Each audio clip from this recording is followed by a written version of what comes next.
नहीं होता है। शिक्षक की कोई गोरा काला नहीं होता है, शिक्षक शिक्षक होता है, गुरु गुरु होता है। गुरु बिन ज्ञान कहां से आवे, ये कहावत है। केवल हम पढ़ते रहेंगे और हमारे गुरु मरते रहेंगे, केवल हम पढ़ते रहेंगे हमारे गुरु आत्महत्या करते रहेंगे, केवल हम पढ़ते रहेंगे, हम गाते रहेंगे गुरु, और हमारे शिक्षक सुसाइड करते रहेंगे। 12 लोगों की मौत इस बात का बड़ा उदाहरण है।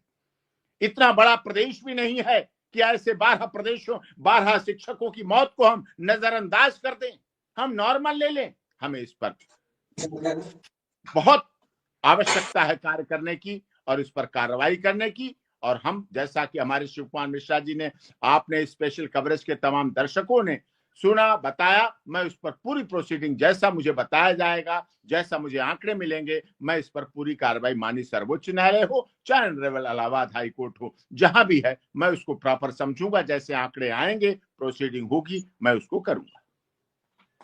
वकील साहब, एक और आपसे अनुरोध है कि आपको तो पता है कि आपने ये तथ्य कोर्ट में रखे थे कि 15 जून से 30 जून तक अनुदेशक और शिक्षा मित्र बेरोजगार हो जाता है और 1 जनवरी से 15 जनवरी तक इन्हीं के समकक्ष कस्तूरबा गांधी बालिका विद्यालय में जो लोग काम करते हैं उन्हें 11 महीने 29 दिन का मानदेय मिलता है, लेकिन इन्हें 11 महीने का मिलता है।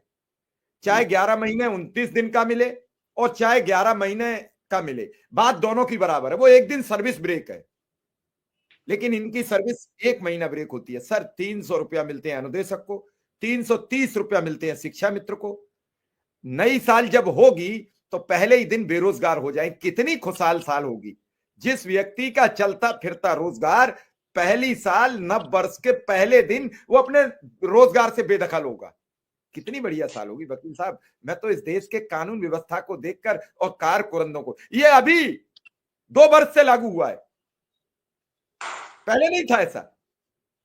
पहले जून में 1 महीने का इनको रोका जाता था तो पता थी कि 1 महीने रुकेगा। आपने तो कोर्ट में रखा था कि एक व्यक्ति ने 1 महीने के पैसे ले लिए, अब उसे फिर बुलाया जा रहा है जब आपकी अंतिम बहस थी। वो कहां से पैसे भरेगा जिसने कर्ज ले लिया किसी से कि हम तुम्हारे अब मजदूरी करेंगे, वो कैसे पैसे वापस करे। अब 15-15 दिन कर दिए गए हैं। मैं तो सर हैरान हूं।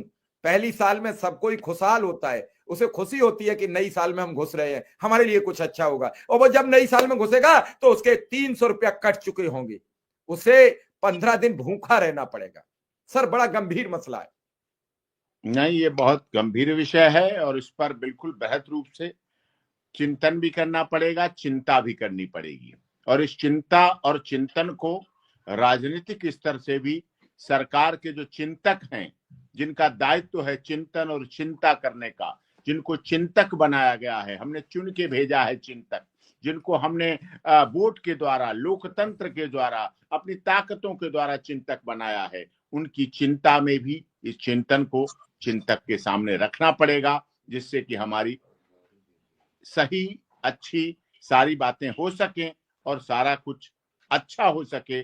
और इनका जो 1 महीने का शुरुआती, वास्तव में कहते हैं ना, जैसे शुरुआत हो, नए साल पे शुरुआत ही बेरोजगारी के साथ हो, नए साल पर शुरुआत ही भूख के साथ हो, नए साल पर शुरुआत ही आर्थिक हानि से हो, तो ऐसा नया साल हमें अंग्रेजी साल बेशक है, लेकिन अब तो हमारा इसी साल, अंग्रेजी साल से जुड़ा हुआ समय है, तो उसके साथ भी गंभीरता से सभी को बात भी करनी चाहिए, चर्चा भी करनी चाहिए और इस पर सरकार को, हमारे सांसदों को, हमारे माननीय विधायकों को भी गंभीरता दिखानी चाहिए और उत्तर प्रदेश के माननीय शिक्षा मंत्री जी को भी इस बात पर गंभीरता दिखानी चाहिए और देश के माननीय एचआरडी मिनिस्टर जो कि संसाधन मंत्री हैं, उन्हें भी गंभीरता से उसका समस्या का समाधान करना चाहिए। वो केवल चिंता के लिए नहीं है, वो केवल चिंतन के लिए नहीं है, वो केवल चिंतक नहीं है, उनके पास समस्या के समाधान के लिए अरबों और खरबों रुपए का फंड है।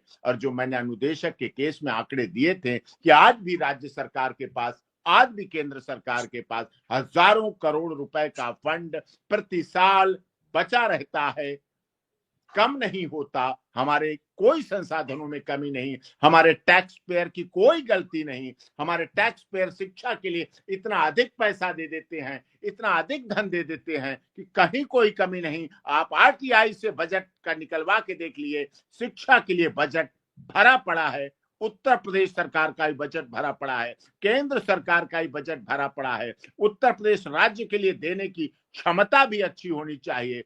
उत्तराखंड